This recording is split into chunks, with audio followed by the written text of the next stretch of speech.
Hallo miteinander, I'm Geschedi6 and this is Labyrinth of Touhou Try. The possessed protagonist of the entirety of Touhou is waiting to be challenged at the end of the Anguish stratum. Before you rise to said challenge, make sure none of your party members are severely weak to wind, spirit and dark attacks.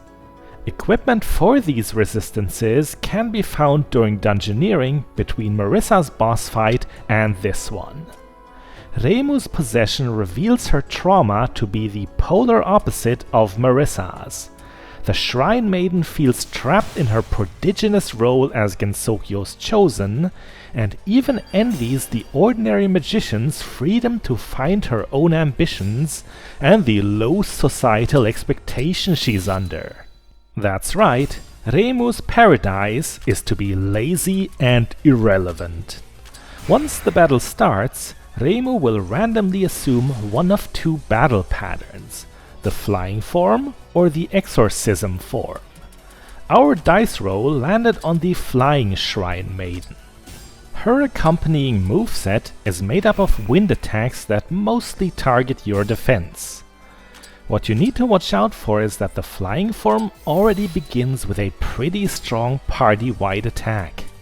We took that one fairly well, luckily.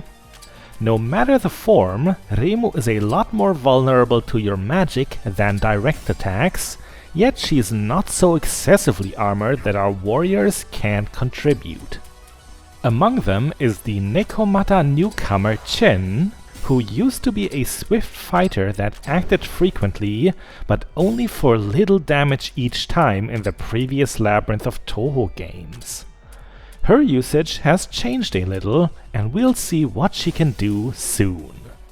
Patchouli is also new, or rather back, as we had her early on before Dream Sumireko's great betrayal scattered our heroines.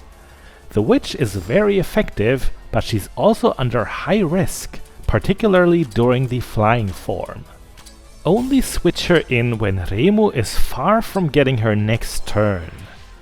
About Chen, she can learn Shikigami Cat Punch, which is a high delay attack very uncharacteristic to the kind of speedster she is, but it just hit Reimu for more than 2000 damage. The damage formula for this punch is oddly amazing. While I hadn't put Chen to much use in my original playthrough, I have heard in the meantime that players regard the Nekomata as a very powerful character, because of said punch. Depending on how you spend your available resources, you might not have Chen or Patchouli yet. You could have Rumia or Yomu instead, who I imagine are equally good damage dealers. No matter what, you can always bring Doremi, Maribel, Alice and Marisa, who can all reliably target Reimu's weaknesses of Darkness and Mystic. The Shrine Maiden of Paradise is coming up on her 5th turn. That and the 6th of any pattern are special in that the move evolves depending on whether Reimu is above or below half health. The Storm Assault Doremi had to suffer was the weaker version. Had we dealt even more damage, that would have become Persuasion Needles skewering our whole front line. Since that's definitely worse, it's clever to hold back and not slip under the 50% hit point threshold too quickly. Turn 6 will always be a self-buff for the boss.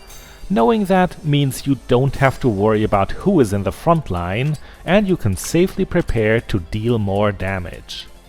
After 6 turns, Reimu always loses her form, and a pattern restarts. Depending on chance, it seems to be just as likely for her to switch to the other style as it is that the same one is repeated all over. Just so that we don't only talk about hypotheticals, I'm really grateful that we now get to also see the exorcism form. This one features spirit attacks that typically target your mind stat.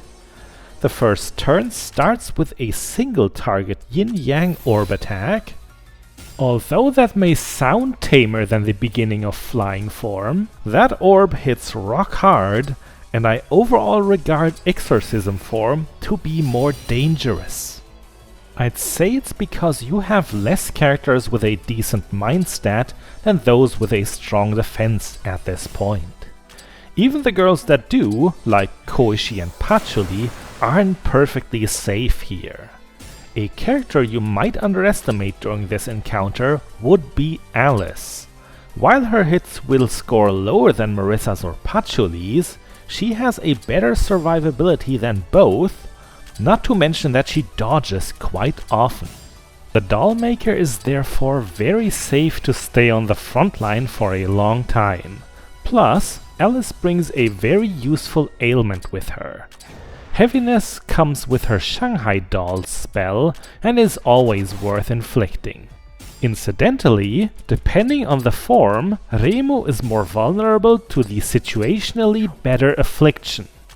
During flying phase, paralysis resistance is half to cut attack, whereas right now silence is more likely to work to dampen the boss's magic. On the fourth turn of any pattern, a fairly weak and generic multi-target attack will be used. As plain as it may be, I still underestimated it, which cost us the ever-so-frail Chen. As I was saying, lowering Reimu's offense through the respective ailment of the phase takes a lot of pressure from you, especially because you lack a dedicated healer at this point of the game. Reimu's next action would be a devastating fantasy seal. Fortunately, we were able to reduce her hit points to 0, end the regular battle, and enter the surprise jump scare final phase of the Calamity form. From now on, the Shrine Maiden uses edgy, dark versions of previous attacks. As the damage theme of these moves is mixed, we don't want to linger in this phase too long. Luckily, the Shrine Maiden only recovered to a third of her total health, so this can be ended quickly. The reverse yin-yang spear is a row attack and therefore fairly harmless to the third and fourth slot, but quite brutal on the first two. Alice lived only through Mei Ling's healing, who in turn couldn't make it. We were very protective of Marisa early on for a reason.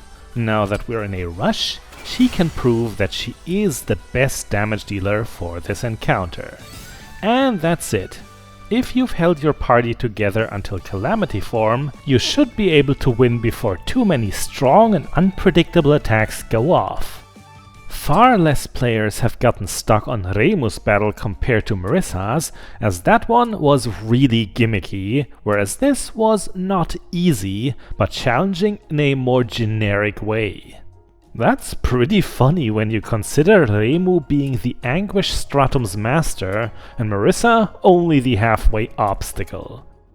Honestly, I love such generically difficult bosses. Labyrinth of Touhou Tri doesn't have as many of these, especially compared to its predecessor. Many encounters here will have quite a puzzle component to them. With that, I'm Gesche6, this was Labyrinth of Touhou Tri. Bis bald!